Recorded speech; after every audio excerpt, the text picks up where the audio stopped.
حالات تو بدلتے رہتے ہیں، اور ایک حالت پر کبھی دنیا رہتی نہیں، دنیا کا نام ہی ہے کہ وہ بدلتی رہے، ہر گھڑی بدل رہی ہے دنیا، ہر لمحے بدل رہی ہے۔ ورنہ شام میں ہم کیوں اعلان کرتے کہ شام میں ہم بیٹھیں گے؟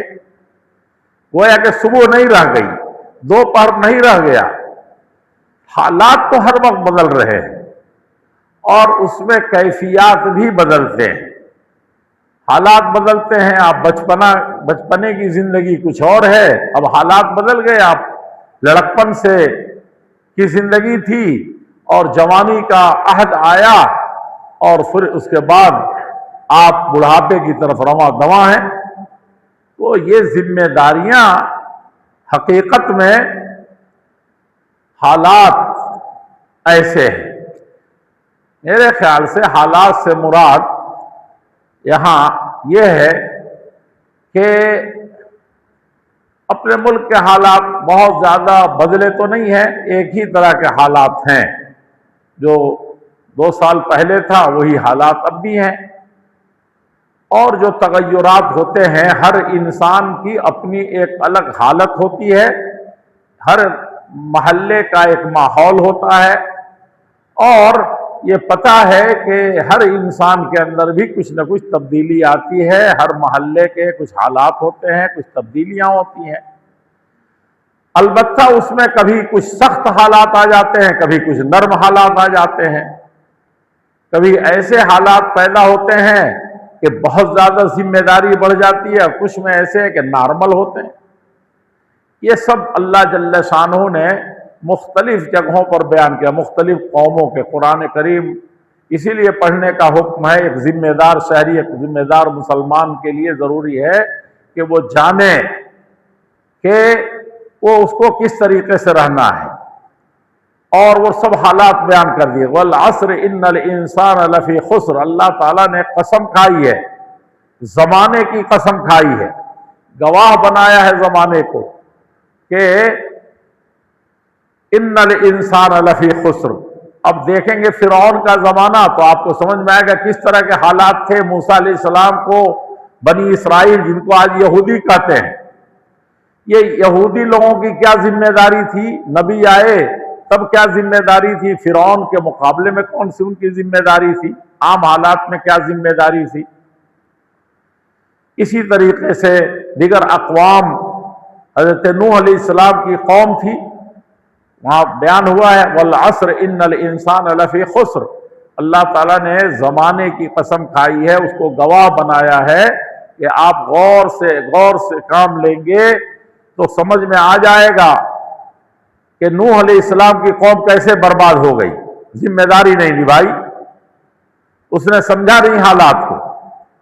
اور لوط علیہ السلام کی قوم کیوں تباہ و برباد کی گئی، وہ لوگ جن کی بستیاں کیوں الٹ دی گئیں، اور کس طریقے سے بنی اسرائیل پر بار بار سزا ہوئی، ان کی بار بار ان پر عذاب آیا، بار بار کیوں آزمائشوں کے شکار ہوئے یہ یہودی لوگ۔ یہ سارے قصے معلوم ہیں۔ یمن کے بادشاہوں کی ایک عجیب زندگی تھی، عجیب ان کا معاملہ تھا، ان کے حالات کس طریقے سے بدلے، کیا ہوا، قرآن کریم میں اشارات بھی ہیں، تفصیلات بھی ہیں۔ اسی طریقے سے فرعونیوں کا ایک پر ایک فرعون آئے مصر میں، ان کے کیا حالات تھے، اور بعد کے ادوار میں اس قرآن کے نازل ہونے کے وقت بھی بہت سے حالات پیدا ہوئے، مکے میں حالات پیدا ہوئے، مدینے میں حالات پیدا ہوئے، ساری دنیا میں حالات پیدا ہوئے، اور اس کے بعد مسلمانوں کے حالات بھی کیسے تھے مختلف اوقات میں۔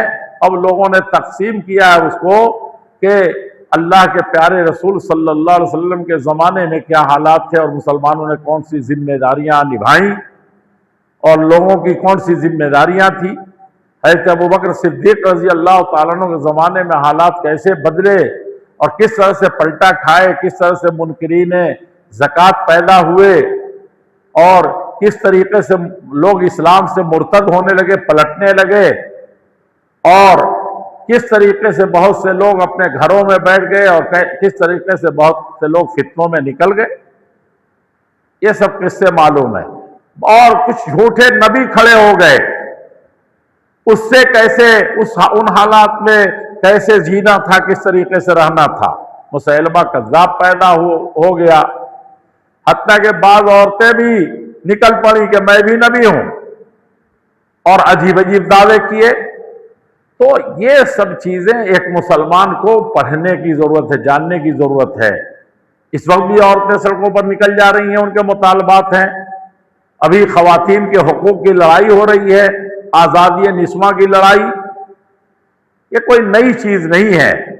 ہر وقت شیطان آتا ہے اور اپنا مقام، منصب، ذمہ داری بھلا کر کے ایک دوسرا فارمولہ تھما دیتا ہے، ایک دوسرا ایجنڈا دے دیتا ہے، ایک دوسرا عنوان قائم کروا دیتا ہے. لوگ اسی میں الجھ جاتے ہیں.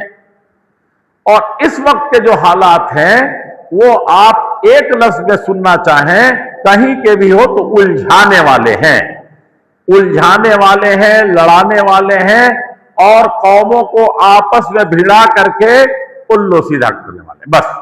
اور شیطان یہی ہمیشہ کرتا ہے، ہر وقت عورتوں کے نام پر، کبھی کسی اور نام پر، کسی اور نام پر. وہ عالم اسلام کے حالات ہوں، دنیا کے حالات ہوں، وہ سب آپ دیکھ رہے ہیں. گویا کہ یہ حالات باہر کے حالات انہوں نے میرے خیال سے مراد لی ہیں جس میں ہر آدمی اس وقت پریشان ہے. بدبختی تو اس حد تک پہنچی ہے کہ اب یہ لوگ کہہ رہے ہیں کہ ان سال حج ہوگا کہ نہیں ہوگا. جب معاملہ یہاں تک پہنچ جائے اور لوگ پریشان ہو جائیں اور حکومتیں پریشان ہو جائیں لوگوں کے اس پھٹانے کی وجہ سے، اس پروپیگنڈے کی وجہ سے، اس ناسمجھی کی وجہ سے، ذمہ داری نہ سمجھنے کی وجہ سے، تو بھائی حقیقت میں کیا معاملہ ہے. پریشان کر دیا آپ نے حکومت کو بھی، پریشان کر دیا آپ نے تمام طرح کے لوگوں کو. حج کرنے والوں کو آپ نے ڈال دیا تشویش میں، عمرہ کرنے والوں کو تشویش میں ڈال دیا آپ نے.